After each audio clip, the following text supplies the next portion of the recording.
लोकसभेच्या निवडणुकीसाठी शिवसेनेची यादी आज जाहीर होणार आहे। आज शिवसेनेच्या उमेदवारांची पहिली यादी जाहीर होणार आहे। यावेळी महत्त्वाची बातमी, शिवसेना पक्षप्रमुख उद्धव ठाकरे आज पक्षाचे अधिकृत उमेदवार जाहीर करतील। या पहिल्या यादीत सर्वाधिक उमेदवार असणार आहेत। यावेळी महत्त्वाची बातमी आपण पाहतोय, शिवसेना पक्षप्रमुख उद्धव ठाकरे आज यादी जाहीर करणार आहेत।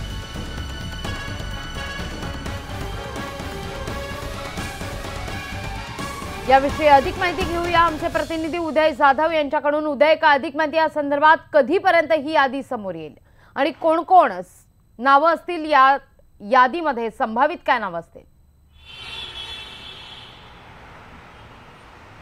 आपल्याला जी सूत्रांनी माहिती दिलेली आहे त्यानुसार आज शिवसेना पक्षप्रमुख उद्धव ठाकरे आज शिवसेनेच्या उमेदवारांची यादी जाहीर करणार आहेत। एकूण 23 लोकसभा मतदारसंघामध्ये शिवसेना उमेदवार देणार आहे, कारण युतीमध्ये महाराष्ट्रातल्या 48 पैकी 23 जागा या शिवसेनेच्या वाट्याला आलेल्या आहेत, तर 25 जागा या भाजपच्या वाट्याला आलेल्या आहेत। शिवसेनेच्या वाटीतल्या जे 23 जागा आहेत त्यापैकी बहुतेक उमेदवारांची यादी आज जाहीर होणार आहे। काही 1-2 जागांचा प्रश्न आहे, त्या जागांची यादी जी आहे ती नंतर जाहीर केली जाणार आहे। मात्र तो जागांचा तिढा जो आहे तो देखील काही दिवसात सुटू शकतो अशी माहिती मिळते आहे। मात्र सध्या तरी जे विद्यमान खासदार आहेत शिवसेनेचे तेच कायम असण्याची शक्यता जी आहे ती वर्तवण्यात आलेली आहे। आपल्याला जी काही माहिती मिळालेली आहे त्यानुसार एकूणच जर आपण आढावा घेतला संपूर्ण यांच्या उमेदवारांचा, तर दक्षिण मुंबईमध्ये अरविंद सावंत यांची उमेदवारी कायम आहे। दक्षिण मध्य मुंबईमध्ये राहुल शेवाळे यांची उमेदवारी कायम आहे।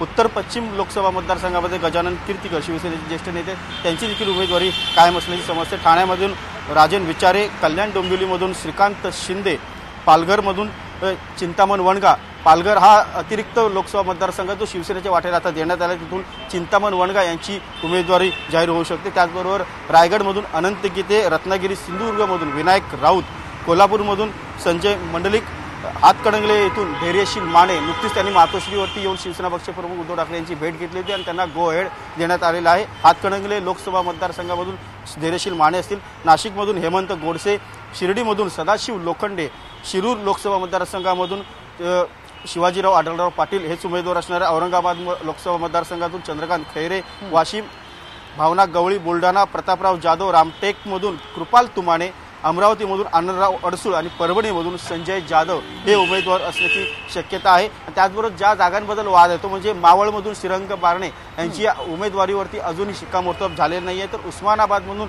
रवी गायकवाड यांच्या नावावरती देखील अजून उमेदवारी जाहीर जी आहे ती शिक्कामोर्तब जी आहे ते झालेली नाही। अजून 2 महत्त्वाचा प्रश्न म्हणजे सातारा आणि हिंगोली हे 2 लोकसभा मतदारसंघ देखील शिवसेनेच्या वाट्याचे आहेत, मात्र इथे अजून उमेदवार ठरले नाही, कारण इथे सर्वात मोठी जी माहिती ह्या ठिकाणी, कारण सातारामध्ये पुरुषोत्तम जाधव आणि भाजपचे माथाडी कामगार नेते नरेंद्र पाटील हे लोकसभा निवडणूक लढवण्यासाठी इच्छुक आहेत। नरेंद्र पाटील हे भाजपमध्ये असले तरी ते शिवसेनेत पक्षप्रवेश करणार आहे अशी माहिती मिळते आणि ते शिवसेनेचे उमेदवार म्हणून सातारा लोकसभा निवडणूक लढवण्याची शक्यता आहे। तर हिंगोलीमध्ये हेमंत पाटील आणि जयप्रकाश मुंदडा यांच्यामध्ये चुरस आहे। या दोघांपैकी कोणाला उमेदवारी मिळते हे पाहावं लागणार आहे। एकूणच ह्या सर्व यादीमध्ये जर आपण नजर टाकली तर एक उमेदवार जे आहेत तिथले स्थानिक जिल्हा प्रमुख, जिल्हा संपर्क प्रमुख, तालुका प्रमुख, तालुका संपर्क प्रमुख आणि स्थानिक गटनेते जे आहेत त्या प्रत्येक मतदारसंघातले त्या सर्वांशी बोलून शिवसेना पक्षप्रमुख उद्धव ठाकरे हे निर्णय घेतात। प्रत्येकाचा अहवाल हा मातोश्रीवरती 2 वेळा तपासला गेलेला आहे। 2 वेळा तपासला गेल्यानंतर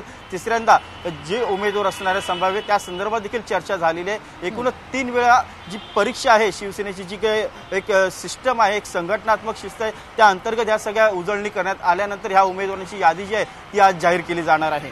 निश्चित उदय, त्यामुळे या पहिल्या यादीत नेमक्या कोणाकोणाला स्थान मिळतं आणि कोणाचा पत्ता कट होतो हे पाहणं महत्त्वाचं असणार आहे। धन्यवाद तुम्ही दिलेल्या सविस्तर माहिती करता। वळूया पुढल्या बातमीकडे। आगामी लोकसभा निवडणुकीत बिगुल वाजलेलं असताना कल्याण डोंबिवली परिसरात कल्याण कृषी उत्पन्न बाजार समितीच्या निवडणूक चर्चा आता रंगताना दिसतात।